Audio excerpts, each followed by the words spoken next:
সাথে সামঞ্জস্যপূর্ণ রসুল পাক সাল্লাল্লাহু আলাইহি ওয়াসাল্লামের একটি হাদিস আমি আপনাদের সামনে পেশ করেছি। আয়াতের মধ্যে আল্লাহ পাক আমাদের সকলকে সম্বোধন করে বলতেছেন, উদখুলু ফিস সিলমি কাফা। ও আমার বান্দা বান্দিরা, ও ঈমানদারেরা, তোমরা ইসলামের মধ্যে পরিপূর্ণ রূপে দাখিল হও। ইসলাম কি জিনিস? ইসলাম হলো আল্লাহ প্রদত্ত মানব জাতির সর্বোৎকৃষ্ট জীবন ব্যবস্থা। অনেক মানুষ এরকম মনে করেন, অনেক সময় এরকম ব্যক্তও করেন, বা এমন মনোভাব তার প্রকাশ পায় যে ইসলাম হলো মসজিদ, মাদ্রাসা, কোরআন শরীফ, দুরূদ শরীফ, মিলাদ শরীফ, মক্কা শরীফ আর মদিনা শরীফের মধ্যে সীমাবদ্ধ। ইসলামের মধ্যে মানুষের ব্যক্তি জীবন কিভাবে পরিচালিত হবে তার কোনো নির্দেশনা নাই। পরিবার কিভাবে গড়ে তুলতে হবে, পরিবার কিভাবে পরিচালিত হবে তার কোনো নির্দেশনা নাই। একজন মানুষকে দুনিয়াতে তার প্রয়োজন পূরণের জন্য তাকে উপার্জন করতে হয়, হয় ব্যবসা বাণিজ্য করে, চাকরি বাকরি করে, খ্যাত খামার করে। তো ব্যবসা সংক্রান্ত কোনো নির্দেশনা বা বিধিবিধান মনে হয় ইসলামে নাই। মানুষের দুনিয়াবি পার্থিব জীবনের অত্যন্ত গুরুত্বপূর্ণ বিষয় পারিবারিক জীবন, বৈবাহিক জীবন, এই সংক্রান্ত ইসলামের কোনো নির্দেশনা নাই। মানুষের জীবনে অর্থনীতি গুরুত্বপূর্ণ একটি বিষয়, রাষ্ট্র পরিচালনা তার থেকে গুরুত্বপূর্ণ বিষয়। এই সকল বিষয়ে মনে হয় ইসলামের কোনো বিধিবিধান নাই। মানুষের জান মাল, আব্রু, ইজ্জতের নিরাপত্তা, এটা দুনিয়াতে মানুষের জন্য অত্যন্ত গুরুত্বপূর্ণ বিষয়। অনেকেই মনে করেন, মনে হয় এইগুলা ব্যাপারে ইসলামের কোনো বক্তব্য নাই। এরকম যে মনে করেন তার কিন্তু ঈমান থাকবে না। কারণ আল্লাহ প্রদত্ত পূর্ণাঙ্গ জীবন ব্যবস্থার নামই হলো ইসলাম। এবং এই জীবন ব্যবস্থা আল্লাহ পাক আজ থেকে প্রায় ১৫০০ বছর আগে আমাদের নবী, আখিরি নবী, সর্বশ্রেষ্ঠ নবী সৈয়দুল কাউনাইন মুহাম্মদ আরবি মুহাম্মদুর রাসূলুল্লাহ সাল্লাল্লাহু আলাইহি ওয়াসাল্লামের মাধ্যমে আমাদেরকে দান করেছেন।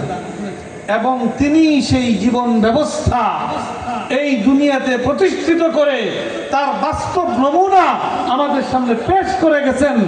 তার সাহাবায়ে কেরামের মধ্যে ধারাবাহিকভাবে হযরত আবু বকর সিদ্দিক, হযরত ওমর ফারুক, হযরত ওসমান গনি, হযরত আলী কাররামাল্লাহ, এবং এরপরেও সাহাবায়ে কেরাম শত শত বছর তাবেঈন, তবে তাবেঈন আল্লাহ প্রদত্ত এই ইসলামী জীবন ব্যবস্থায় রাষ্ট্র থেকে নিয়ে ব্যক্তি, পরিবার, সর্বত্র সেই জীবন ব্যবস্থা তারা প্রতিষ্ঠিত কইরা মানব সমাজে সর্বোৎকৃষ্ট সুন্দর পরিবেশ তারা এই দুনিয়াতে দেখিয়ে গেছেন।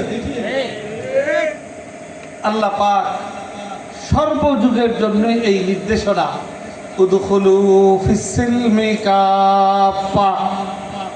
ও মানব জাতি, তোমরা যদি দুনিয়াতে প্রকৃত শান্তিময় জিন্দেগি পেতে চাও এবং এর পাশাপাশি তার চাইতে গুরুত্বপূর্ণ পরকালীন মুক্তি এবং সফলতা তোমরা যদি অর্জন করতে চাও, তার জন্য একমাত্র ব্যবস্থাপত্র হলো আল্লাহ প্রদত্ত জীবন ব্যবস্থা। ইসলামই হলো তার জন্য একমাত্র ব্যবস্থা। এটা খালি শুনলাম আর ঠিক বললাম এটা যথেষ্ট না। এটা অন্তর দিয়ে কি করতে হবে? বিশ্বাস করতে হবে। এবং এটা কার্যকরী করার জন্য ইসলাম আমাকে শিখতে হবে এবং আমার জীবনে সেটাকে কার্যকরী করতে হবে। ইসলাম ছাড়া আর যা আছে, আল্লাহ পাক এই আয়াতের মধ্যে শেষাংশে দ্বিতীয় আরেকটা পথের কথা বলেছেন, এবং সেই পথে আমরা যেন না চলি তার থেকে আল্লাহ পাক আমাদেরকে বারণ করেছেন। সেই পথটি আল্লাহ পাক শেষাংশে বলতেছেন, ওয়ালা তাত্তাবিউ খুতুওয়াতিশ শাইতান। তোমরা শয়তানের পদাঙ্ক অনুসরণ করো না। ইন্নাহু লাকুম আদুউম মুবিন। ইবলিস শয়তান হলো মানব জাতির চিরশত্রু, সবচেয়ে বড় শত্রু এবং প্রকাশ্য শত্রু। ঘোষণা দিয়ে সে শত্রুতা শুরু করেছে। আল্লাহ পাক এই আয়াতের মধ্যে দুইটা পথ এবং পদ্ধতির কথা উল্লেখ করেছেন। একটার নাম হলো ইসলামের পথ, ইসলামের জীবন ব্যবস্থা। এর বাইরে দ্বিতীয়টা বলেছেন শয়তানের পথ। এই দুই পথ ছাড়া মাঝখানে তৃতীয় আর কোনো পথ নাই। হয় ইসলামের পথে চলতে হবে, আর যে ইসলামের পথ থেকে বিচ্যুত হবে তার শয়তানের পথে থাকা নিশ্চিত হবে।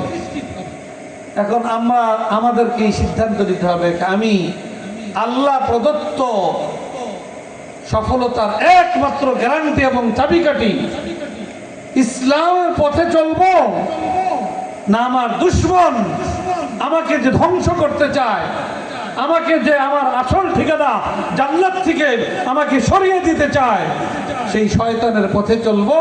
এই সিদ্ধান্ত নেওয়ার দায়িত্ব কার? আমাদের প্রত্যেকের। আমি যদি ইসলামের পথে চলতে চাই, ইসলাম আমাকে শিখতে হবে। এমনি এমনি আপসে মুসলমানের ঘরে জন্মগ্রহণ করলাম, এজন্য আমি মুসলমান, এই কথা তো একজন বোকা মানুষও বুঝে। ডাক্তারের ঘরে জন্মগ্রহণ করলে কি ডাক্তার হয়ে যায়? ইঞ্জিনিয়ারের ঘরে জন্মগ্রহণ করলে ইঞ্জিনিয়ার। কি করতে হয়? ডাক্তার হইতে হলে ডাক্তারি পড়তে হয়, ইন্টার্নি করতে হয়, অভিজ্ঞ ডাক্তারের অধীনে কাজ করতে হয়, তারপরে ডাক্তার হিসেবে স্বীকৃতি পাওয়া যায়। এরকমই মুসলমানের ঘরে জন্মগ্রহণ করলেই মুসলমান হওয়া যায় না। ইসলাম একটা বিস্তারিত বিষয়। ইসলামকে শিখতে হয়, জানতে হয়, বুঝতে হয় এবং ইসলামের বিধিবিধান নিজের জীবনে গ্রহণ করতে হয়, তাইলেই সেই প্রকৃত মুসলমান।